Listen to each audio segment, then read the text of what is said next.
I think we'll just begin with a general welcome. I think I can do that now. Most of you know, but not all of you know that I'm Lillian Anderson, the Adult Programs Coordinator at First Church in Belmont. And I am so pleased to really welcome you to this program. And I want to just tell you that you're going to be hearing a program featuring Jean Poole. Some of you already know who Jean is. And Debbie Dobbins, who is the chair, the co-chair, along with Nicole Griffin of the Adult Programs Committee, will be doing the introduction for Jean. But before we actually begin the program, I would like to just tell you a few things about the Zoom. And most of you now have been on Zoom calls many times. When we actually start the program, I would appreciate it if you would mute yourself so that there's no background noise or interruption to make us not pay attention to Jean. And then after the program, and the program will last probably about 45 or 50 minutes or so, there'll be time for a question and answer period. And so we'll open it up then. And you can unmute yourselves. We'll be in the large screen in the gallery view. And we can hear your questions. You can also write your questions. Really? So it might be good for you to mute yourself now. Yes. Because we don't want any extra noise here. Thank you. And we can also take questions in the chat, and we'll be watching the chat during the program. If you don't want to ask your own question afterwards, that's perfectly fine. Put it in the chat and we'll ask it for you. So I want to just also tell you that First Church has many, many wonderful programs coming up. Not the least of it is our 4th annual Moth Hour, and in which we tell stories, as many of you know from listening to the Moth Radio Hour. So if you're interested in telling a story, please just put your name in the chat, and I'll send you the link if you're not a member of First Church, or if you just like to attend the program. So let me know about that, and we can send you the link. So I think that's all in terms of the background information that we need to start the program. So I'm going to turn it over to Debbie Dobbins. Good evening, everyone. I'm so happy to give you a very brief introduction to Jean, who with his wife Parrish Dobson has been a longtime member of the Belmont First Church, dating back to, I think, is it 1990, Jean? He grew up with great art, including original works by Cassatt, Magdaleni, Pollock, and others. After graduating from Harvard, he taught art history and English at 2 highly regarded local private schools, BB&N and Windsor, where he won awards for teaching and promoting diversity. Jean helped to develop an innovative program for youth at the Museum of Fine Arts, studied design at the Boston Architectural Center, and painting with muralist John Weiner, and has traveled widely in the US and abroad, visiting the masterpieces he writes about and the homes and haunts of their creators. He also holds a master's degree in American and English literature from BU. So I would say go ahead and take it away, Jean.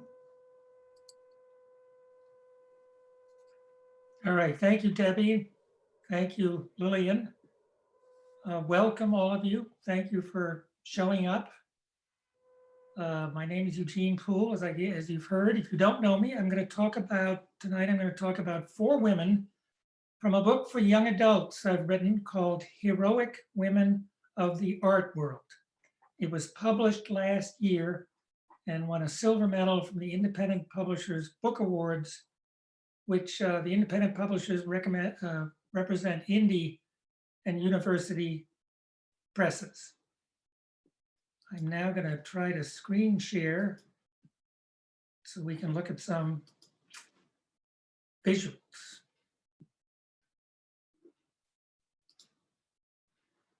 All right, can you all see that? Yes, okay. So that's the cover. The book Heroic Women of the Art World is a collection of profiles of 16 women and one collective who risked everything, including their lives, for art.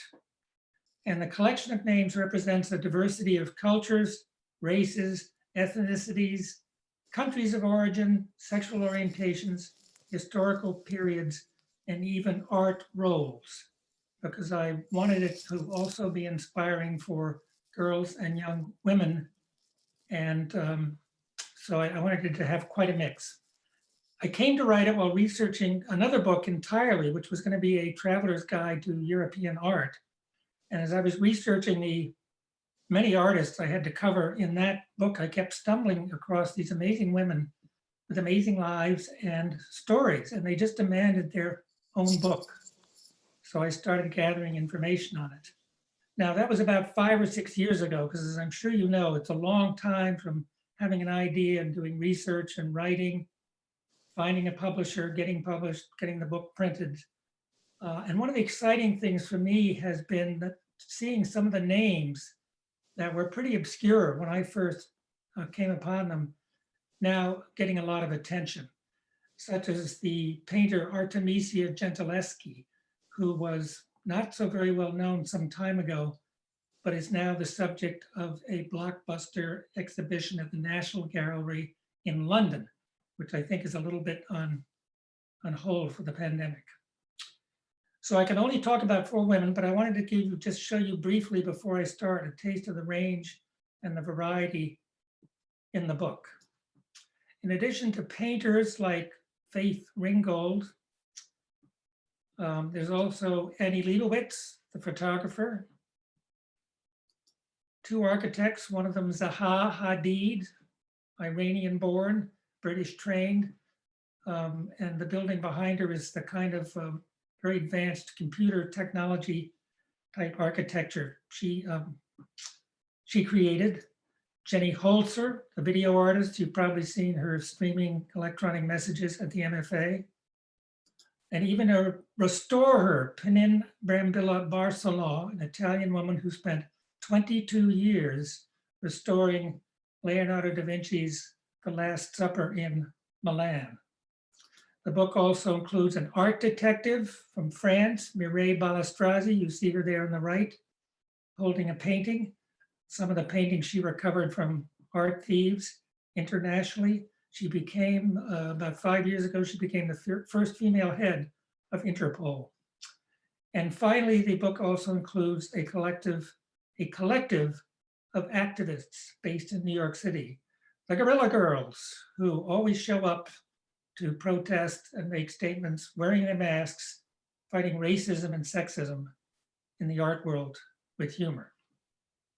So the 4 women I'm going to talk about today are, left to right, top to bottom, Augusta Savage, an American sculptor, Rose Valland, a French curator, Maya Lin, the designer of the Vietnam Veterans Memorial, as I'm sure you know, and the French animal painter Rosa Bonheur. So to start with Augusta Savage, her most famous work was a 16-foot high sculpture that appeared at the 1939 New York World's Fair. It was intended to represent the glory of African-American music. 60 countries participated at the fair, which was spread out over 1,000 acres outside of New York City. The theme was the world of tomorrow. Her piece was called Lift Every Voice and Sing, the name of the song by James Weldon Johnson. And her sculpture here, which is 16 feet high, was the art hit of the fair, called the Harp for short. It featured 12 young singers in choir robes as the strings, and parents by the hundreds photographed their children in front of this. Postcards were made of it, and miniature versions also produced for sale.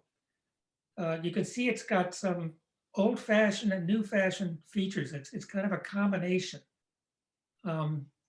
The old-fashioned classical features are in the choir robes, which look like ancient Greek columns with the fluting of those columns, and the shirtless young man in the front who corresponds to the Greek chore figures of antiquity. But she's added contemporary touches of her own in the individualized faces of the choristers and the fact that they look in different directions and have different expressions. Here's a image of her actually creating it in her studio in Harlem. She was not given enough money to have it cast in bronze, which is what you would normally do with something of this magnitude of monumentality. So she had to make it in plaster, and then she painted it with black paint to make it look like basalt, which is a very durable stone rather. The day the World Fair closed, workers with sledgehammers smashed it into thousands of shards and pieces, and it was lost forever. The photographs are the only thing that remain of this work. Augusta Savage was born in Florida in 1892. From an early age, she loved making figures and animals out of clay, but her father was a very strict Methodist minister. Because the Bible says, "Thou shalt not make unto thee any graven image or any likeness of anything that is in heaven above or that is on earth beneath," he forbade his daughter to continue. In fact, he would beat Savage when he found her sculpting. Savage recalled, "My father licked me 4 or 5 times a week and almost whipped all the art out of me." But eventually she escaped Florida and him for the Cooper Union, the famous art school in New York City. At that time, they were taking women as well as men and people of all backgrounds and races. The day after she applied, she was accepted and given a full scholarship. No months of writing essays and waiting for a response from the institution. But she had to take a job in order to afford her apartment in Harlem. She took a job cleaning other people's homes. She made other powerful sculptures like this one, freedom, exuberant and expressive. And this one called Realization. This is a life-size, the figures are life-size, and this is a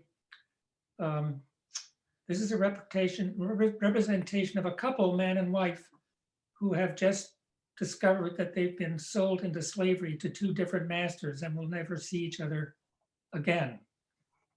You can see what a very expressive, powerful job Savage has done here by putting them right up to each other. They're touching physically. He has her hand on her thigh. She's right up against his head.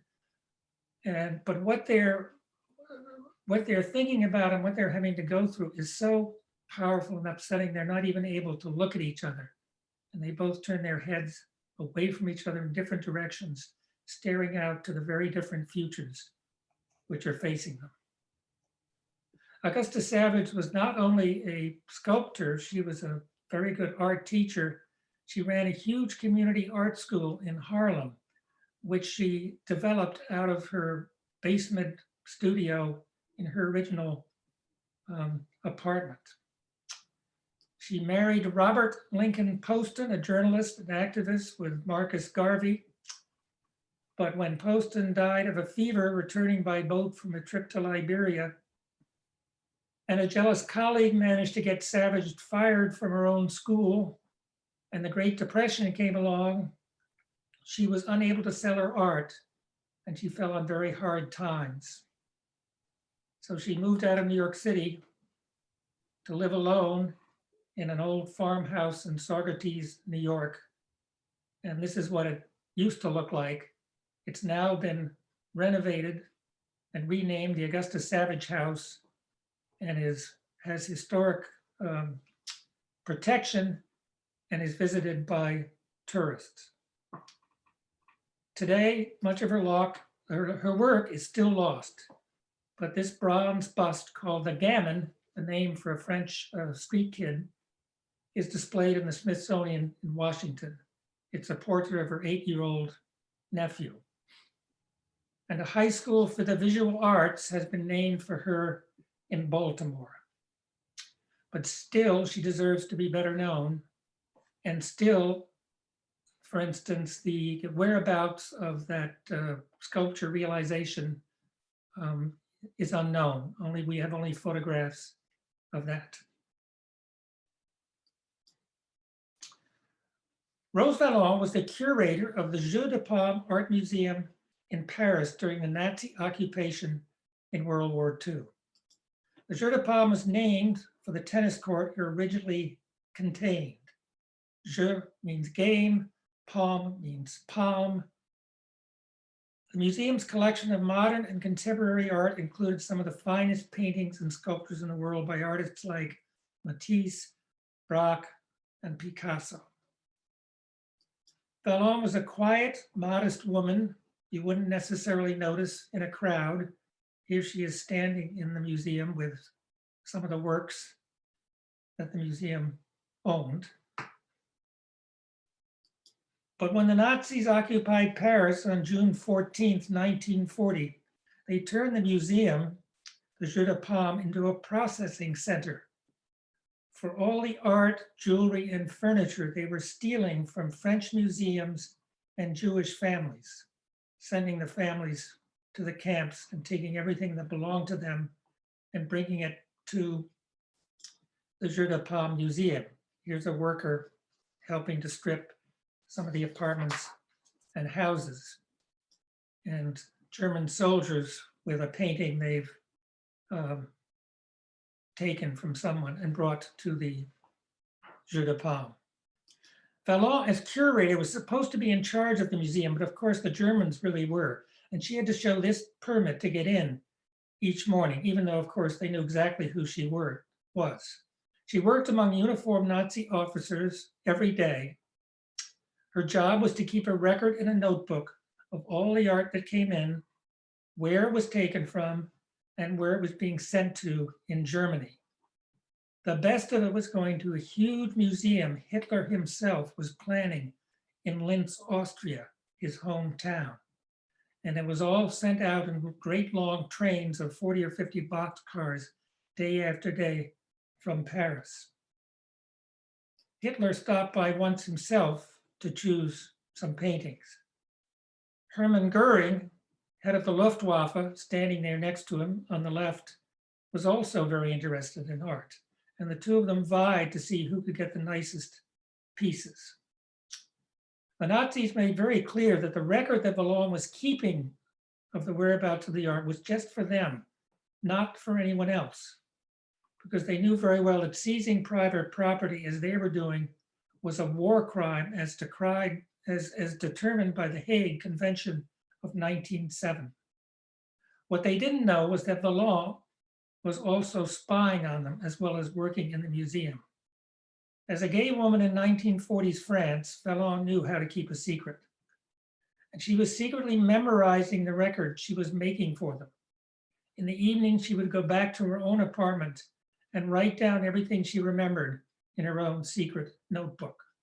She had been an extremely good student in high school and college, and she had that French, very strict French training. So she was able to do this memory work very accurately. She would then alert the French resistance to the trains and their contents.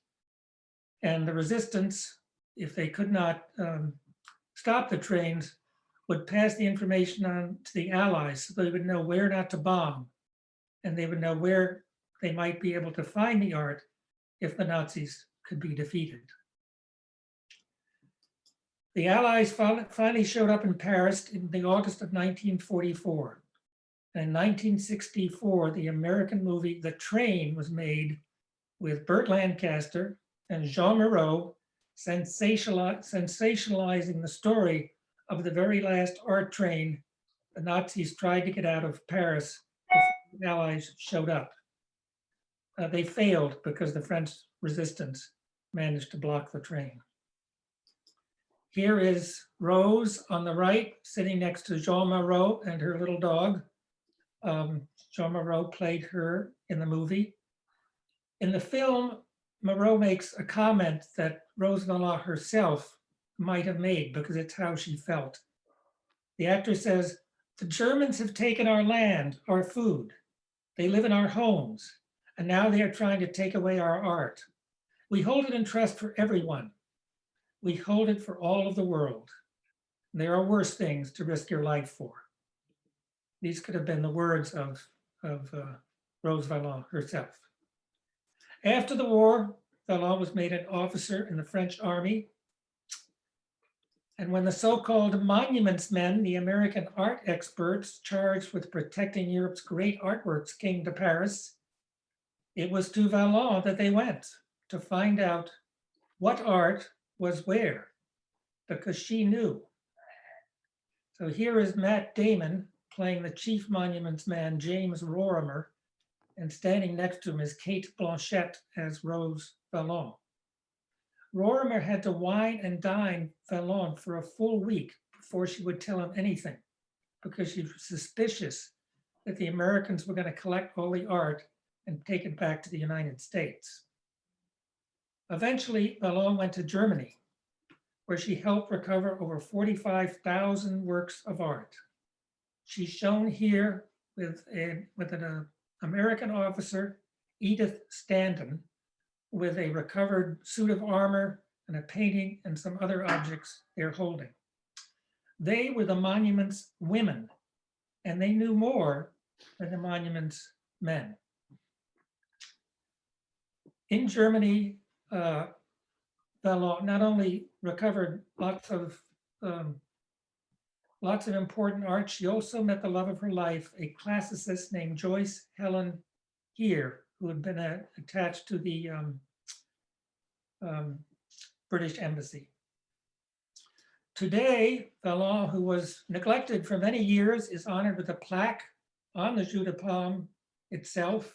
Many books about her. This one is called Rose Valland, Captain of the Fine Arts. And a mural in her hometown.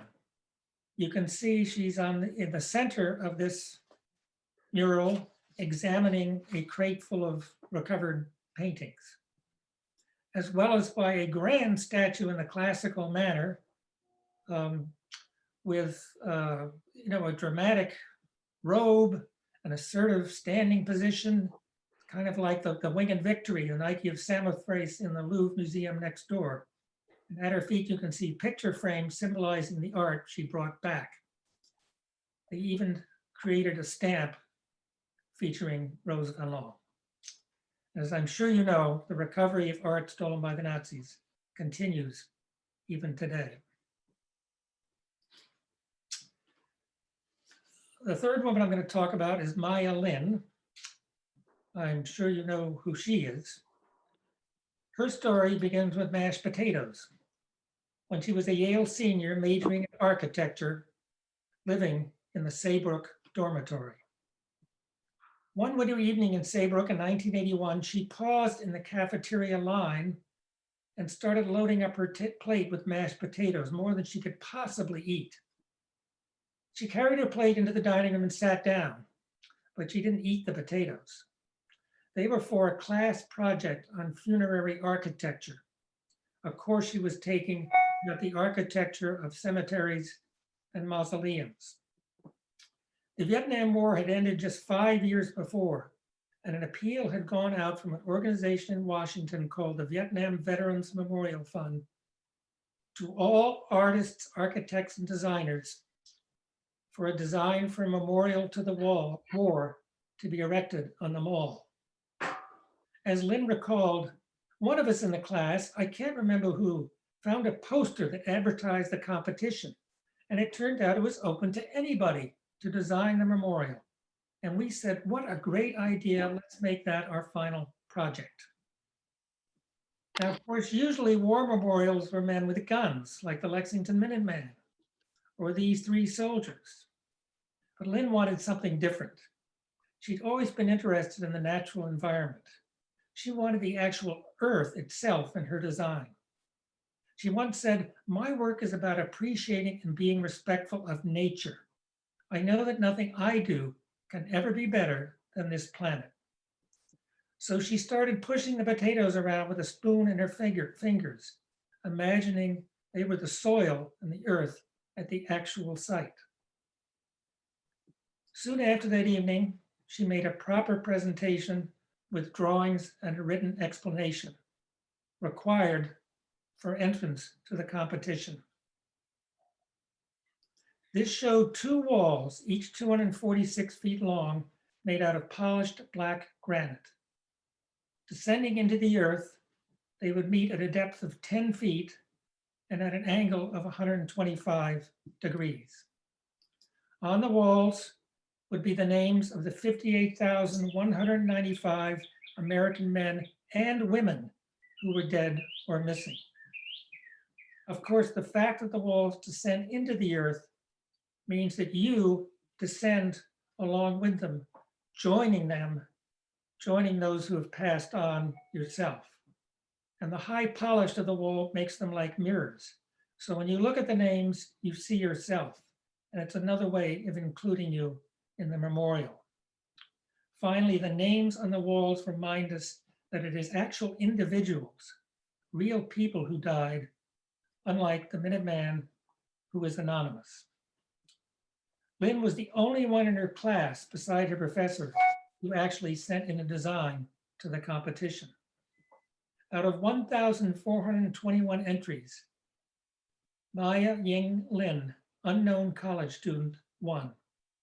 Her professor had given her a B- for her design and a C+ in the course. He came in third. On the afternoon of her graduation, Lynn went straight to Washington for the official announcement. Here she is standing with two officials from the Vietnam Veterans Memorial Fund, smiling broadly as she shows off her model. But her joy was very short-lived. The very next day, a letter arrived at the fund's headquarters asking, "How can you let a gook design the memorial?" A wealthy businessman and later presidential candidate, H. Ross Perot, called Lynn an egg roll. A veteran writing in the New York Times called her design an open urinal. Lynn was devastated. Why did so many people seem to hate the memorial and her? Now she wondered, would it even get built? Numerous government hearings followed with all sorts of objections. What should have been a gloriously happy experience became a nightmare. She eventually left Washington. It got so difficult. But the memorial did get built, of course, and as Lynn had designed it. A year and a half later, she returned for the opening ceremony on Veterans Day, 1982. And it's clear that her design was anything but a failure. 150,000 people, a little less than the population of Worcester, showed up to march in the Veterans Day parade in a bone-chilling wind and to visit the memorial for the first time. A magazine reporter wrote, "Though the new monument designed by Maya Lin had been deeply scorned, those who viewed it were deeply moved." Soldiers walked over from the Pentagon in uniform. Parents of the war dead came hand in hand. Some prayed, some cried, some knelt to kiss the name of a lost relative or combat buddy. The names included 7 women from the Army, 1 from the Air Force. Today, of course, if it were a normal year, over 3 million people could be expected to visit. Some years later, President Obama bestowed the Medal of Freedom on Lynn, our nation's highest peacetime award. An unknown college student starting with a plate of mashed potatoes. Lynn, of course, is still working today on all sorts of projects all around the world. Recently widowed, she was married to David Wolf, a photography dealer, who died just 2 weeks ago of a heart attack at the family's ranch in Colorado, where they had relocated from New York City with their 2 daughters to ride out the pandemic.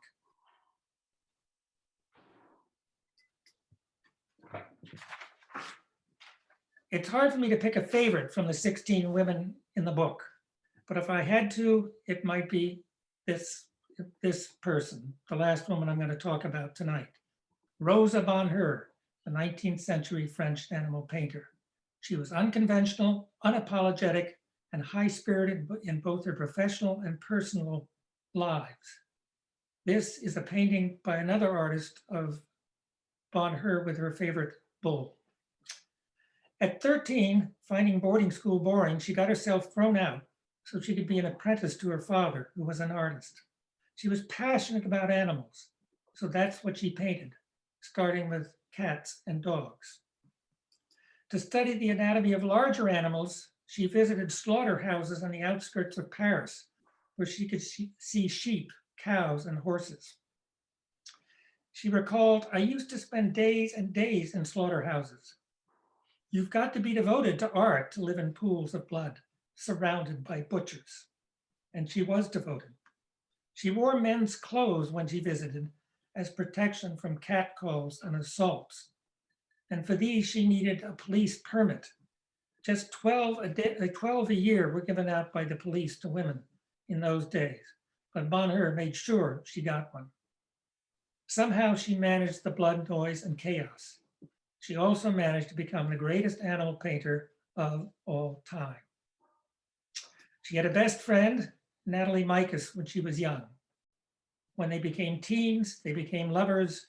When they became adults, they became partners. "As far as males go," Bonheur once remarked, "I like best the bulls I paint." She said of Mikas, "What would my life have been without her love and devotion? Had I been a man, I would have married her. I would have had a family with my children as heirs, and nobody would have had any right to complain." The first painting she had accepted at the prestigious Paris Salon was two rabbits, painted when she was 18. But she went on to paint, of course, all sorts of animals: lions, horses, cows, sheep, and dogs. And Bonheur became extremely successful financially and internationally famous. Her best known painting is the Horse Fair, now in the Metropolitan Museum in New York City. It is huge, 16 feet wide by 8 feet high. It shows a horse market with handlers parading horses before potential buyers in a clearing outside Paris. The horses plunge, prance, lunge, and rear. It's all the men can do to control them. It's clear that the horses have all the power, not the human beings.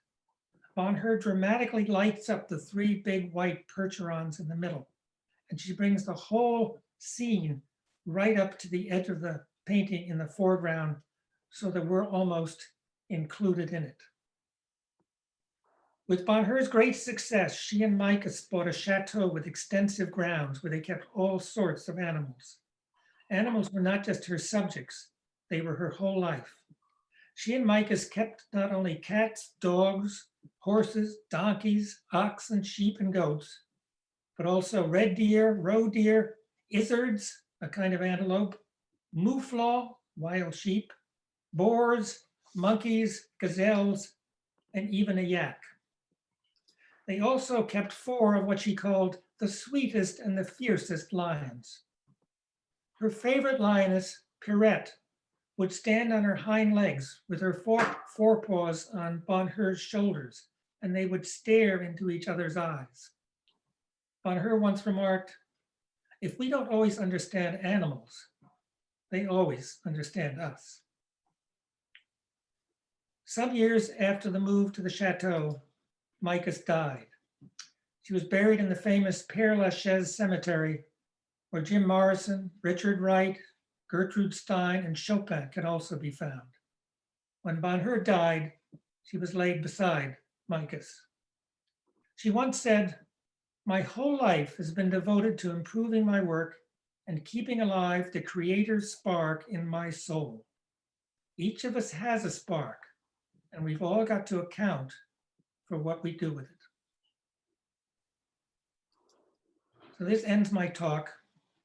I admire enormously the women I researched and wrote about, including these 4, of course. Their lives are inspiring. Thank you for listening.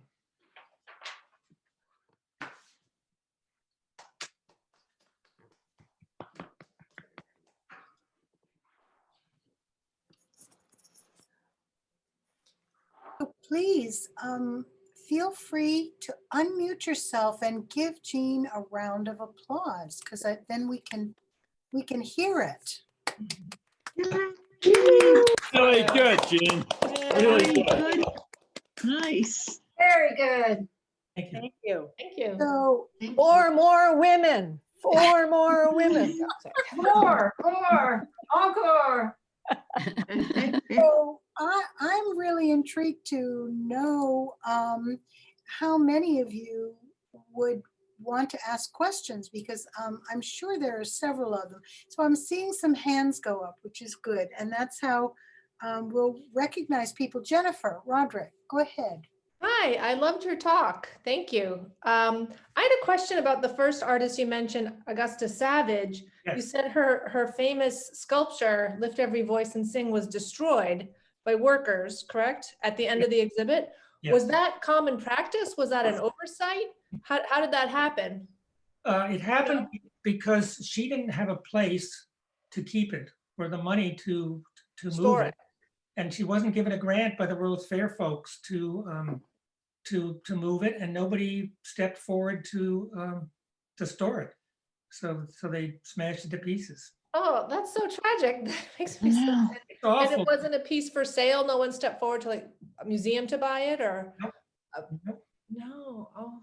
Just terrible. There's What a been waste. somewhat of a movement in Florida in recent years to, try to recreate it in Yeah. bronze, but I don't know how that's going. Oh. How would that happen? Were there drawings of it or that she had in her archives? I don't know. She had one daughter, and I'm trying to track the daughter down now. And I have a call with the New York Public Library, which has the photographs of the realization sculpture, to see if they know, if anybody knows where it is, because that's also a beautiful work. Mm. Other questions? Just raise your hand and I can call on you, I think, if I can see your hand. Okay, Lanier. I'm not muted. Yeah, what was the material of the realization sculpture? It looked like it was bronze, but of course it could have been plaster like the others. I can't tell from the photograph. That's a really good question. It does look like bronze. I'm going to guess it was plaster though, because I don't think anybody was supporting her. She made, when she was able to make a living, she did a lot of busts of wealthy or famous African Americans in Harlem. But that obviously is a piece that's not probably commissioned by anybody. Right, so it might have been destroyed too, same thing, yeah. I Juliet? like to think it's somewhere. I like to think. Yeah, that's a better idea. Yeah. Juliet? How did Rosa Bonheur get educated in art? She was apprenticed when she got thrown out of the boarding school for messing up the headmistress's garden. She was apprenticed to her father, who was also an artist. So she would just work with him in his studio. That was her only education? Yes, I mean, it's typical of a lot of women artists in the old days when they were not admitted to the academies because of the nude modeling. And it turns out that a lot of them, the ones who had artist fathers were the lucky ones because they got training. But in addition, in France, it was quite common to take children with you. You didn't have babysitters, so she was allowed. So she was allowed to go because he has friends who were artists.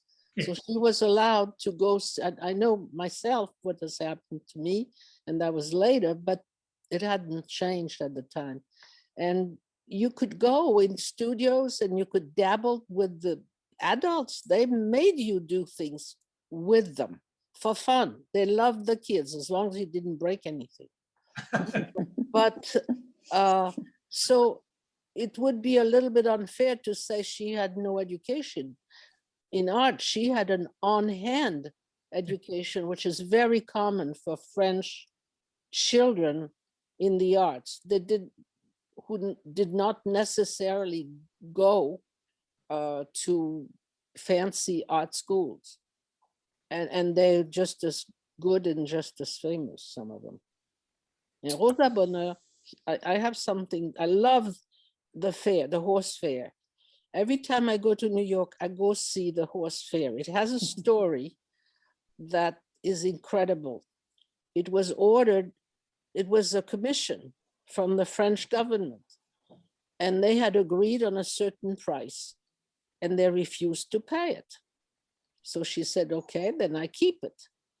And then they, by law in France, you cannot export expensive art really unless you have a permit. And this has been going on for years. So she couldn't sell it because, however, somehow it landed in England. We don't know how. And then somehow it landed at the Met. So she got the money, not legally, but she got it. It was hers. It was her right to sell, except she wasn't allowed to. So every time I go to New York, I go see that painting because I feel it's a powerful way of showing you can always win. Other questions? I see Deborah Blumberg. Thank you. Thank you for this talk. I've been taking notes and wanting to learn more, but could you tell us more about your book and the genesis of your book, how you came upon these particular women in the book, and were there other women you didn't include, or just what was your process? Well, I was researching another book, A Traveler's Guide to European Artists and Art. And so of course I had to cover all European artists that I could possibly find from all ages and eras and periods. And I kept coming across these women, this was 5 or 6 years ago, all these wonderful women painting in all these various corners with these incredible lives. And so I thought they deserved their own book. So I stopped doing the Traveler's Guide and I started doing this book. And there were lots of people I had to leave out, you know, lots of people. And it was very difficult to make the choice. But I just wanted to make sure that I had a lot of different roles and a lot of different, you know, media. So there was a variety. So any girl or young woman reading it would be able to see and imagine herself in their lives. Thank you. Other questions? Lanier, go ahead. So, since we don't have the list of who you have, the ones that you presented tonight were all women who had to overcome some adversity. Is that the theme of the book, or did you include people like Marie Cassatt, who didn't have a particularly difficult time? Well, I mean, in some ways she did because she wasn't really accepted, but she didn't have to overcome quite as much in terms of rejection. No, that wasn't a criteria. They didn't have to have had to overcome adversity. It just turned out in many cases If they did. they did. But there's some wonderful stories. The very first one in the book, the one that goes way back, Sofonisba Anguissola, was an Italian painter back in the 16th century, had a wonderful life. She became a court painter to the court of Spain, the official painter of the court of Spain, made friends with the young queen there, had an arranged marriage, and then her first husband died and she was sailing home sadly to Genoa, but she fell in love with the captain of the ship that she was sailing on and married him a week later. And they had a lovely sunset years in Genoa together, where she was visited by famous artists from all over Europe. So the lovely stories like that. Now, you all know that you can purchase the book. It is possible that it's available. I think, Jean, you ought to tell them how they can purchase the book. I think you could find your way. It's everywhere in the usual. Is it on Amazon? Yes, it's in all the online sources, and the only place I couldn't get to sell it is the Belmont Bookstore. Really? Wow. Don't ask me why. I went 3 times. I don't know why. But it's a wonderful bookstore. But That is The very- book rack in Arlington says they can order any book for you. That's what, you can try them. Okay. Other questions? Yep. I see David O'Neill, but I know Yeah. you're not. Yeah, as Barbara. Jean, was there a target age for this group, this book? Did you have a target age group? Well, it's young adult, which is a term that really goes from, I would say, age 12 on up through adults. I mean, I wrote it so an adult could enjoy it. There's tons of information in there. It's not written down. It's Right. Yeah, because I loved the way you walk that line, because having read it, it's very accessible to younger students, but also interesting to people who may know a lot about art history. But I really noticed how you in a very subtle way, you would give background on certain things that a younger reader may not know. So you didn't really assume things. And yet, as adults, we all can use background like that. But I just think you walk the line really well. And I think so happy for young women and men to be able to read this. It was really wonderful. thank you. Well, Important book. thank you. Well, the stories really are exciting. I'm not just saying that, but Yes, they are. fascinating what people went through. You Yeah. certainly transmitted that. I think that we are all excited about it too. I have a question for you. I would Yeah. wonder, you chose 4 of the women in the book, 2 of whom were French. Is there any, in terms of the balance of artists, do you think there's a preponderance of French artists in your book, or was it just that you chose those particular 4 and 2 of them happened to be French? It's really that. It's a very good question, Lillian. I know it seems French heavy, but it's just the way it fell out. And I wanted to include Rose Valland because she was someone who was not an artist, but did amazing things in the name of art, and who happened to be French. So, Well, and certainly was heroic. yes. And then Rosa Bonheur, she's painting animals, and she became internationally famous all through Europe and bought herself a huge chateau and filled it up with animals. I mean, what a story. What a wonderful life. Yeah. Has a question, Lily. Other questions? Yeah, Jean Mooney's asking a question. Who? Jean Jean Mooney. Jean Mooney has this question. She's not on my screen, so I can't see her. Hi, Of Jean. course, Jean, go ahead. Thanks.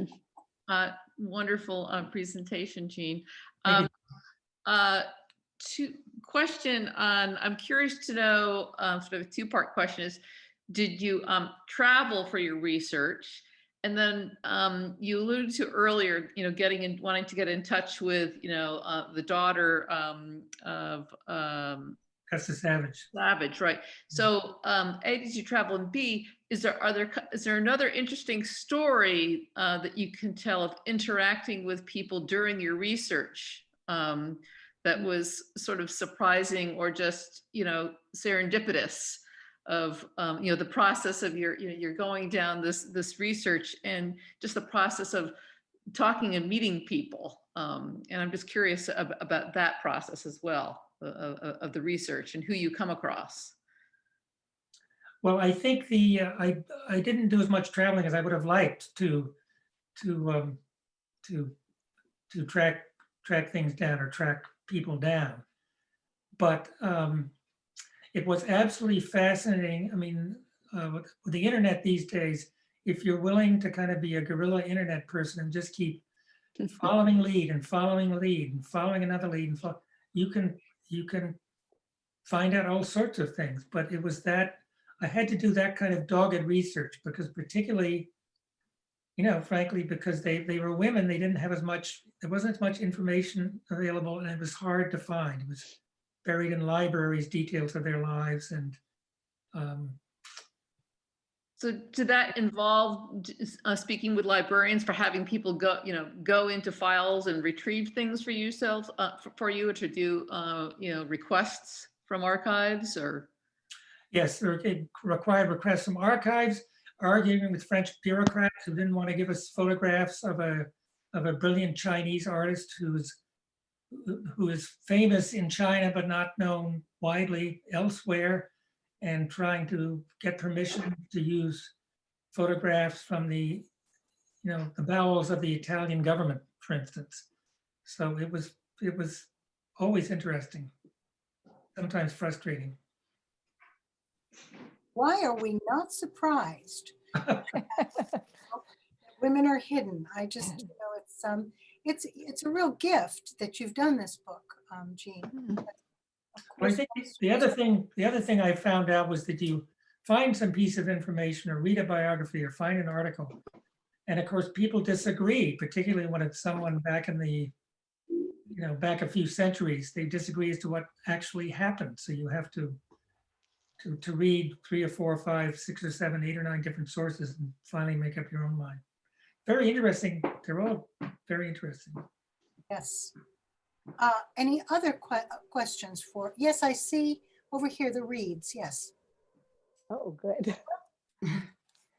Jean, that was excellent. I loved your presentation and I love the book. I'm so glad to have an autographed copy. Thank you. And I'm just wondering, since you said it was so hard to choose so many good candidates, if you're going to write another one, a sequel, please. Thank you for the encouragement, Deborah. You're welcome. No comment? Well, I think it's unlikely, because when my agent was first trying to find publishers for the book, it went to Simon & Schuster was very interested in publishing the book, and they had 3 or 4 meetings about it. And they finally decided that they didn't want to publish a book about women that was written by a man. So they turned us down. And so it was published by a publisher here in Boston. So, and I think, so what's happened, and it's a wonderful thing that's happened, is many people are writing about these artists and others like them. And I think it's appropriate now for women to be doing it.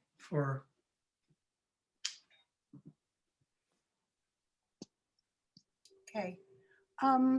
Good question, though. Thank you. Any last, oh, I see Juliet again. Go ahead. The movie about Ms. Vallon, what was the name of that movie? It was no, but not about her, but about the men. Monuments Men. Yes. So what did that depict the women as well, or did it focus only on the male roles? Oh, the Monuments Men focused on the male roles, and Kate Blanchett gets just a few remarks, and you would never know how important she was. But when they got to Paris, Rose Vallon knew where everything was. It was, there were paintings in Neuschwanstein, the Fairyland Castle, and in Austria and in the salt, they were buried in mines in Germany, so they couldn't be bombed. She knew where everything was, and the Monuments Men didn't. So there really should be a Monuments Woman book and movie. Yeah, that'd be a good one. Okay, Jean? Well, it may be a laugh. I haven't seen the movie yet, but I was talking to Derek DePasca the other day about the movie The Dig, about the I love that movie. I just saw it. yeah, and well, about the Sutton Hoo excavation, 1939. right. And in the movie, there were two women photographers who documented the whole dig, but the movie turned the 2 women photographers into a man. Oh, guy. Oh yeah, really.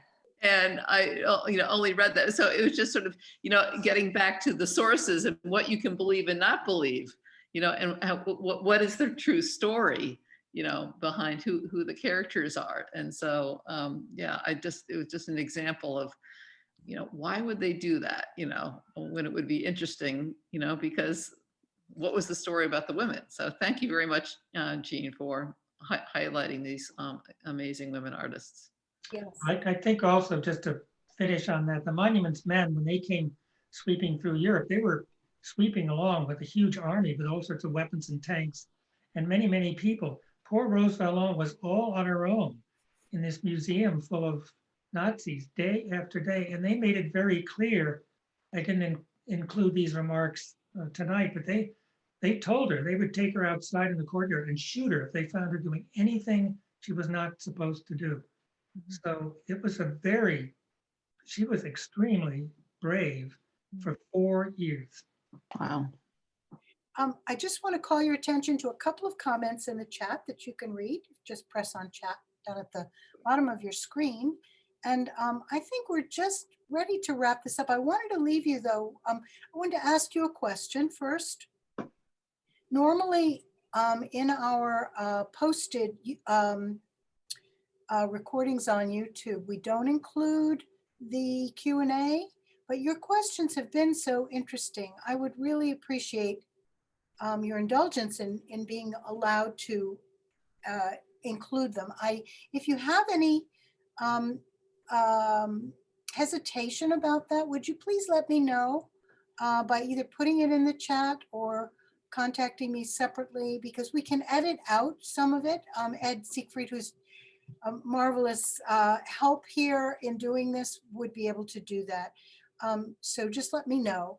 And I would also like to tell you that a couple of people on this call are involved in First Church History Project. One of the areas is going to be on women's empowerment and women's issues, or women's coming to leadership positions within First Church. So I think you can look forward to that at some point when they're finished doing their research. And as Jean has pointed out, the research is sometimes not always easy. So, but just keep your eye out for that. So once again, can we just unmute and give Jean another round of applause for a really wonderful program. We really appreciate it. Thank you, Jean. Thank you. Thank you very much. Thank you. Thank you, Miriam, for your information about Irene Moore, and I will follow up on that. Thank you. So, Thank you. Thanks, Lillian and Debbie, for setting it all up and running it.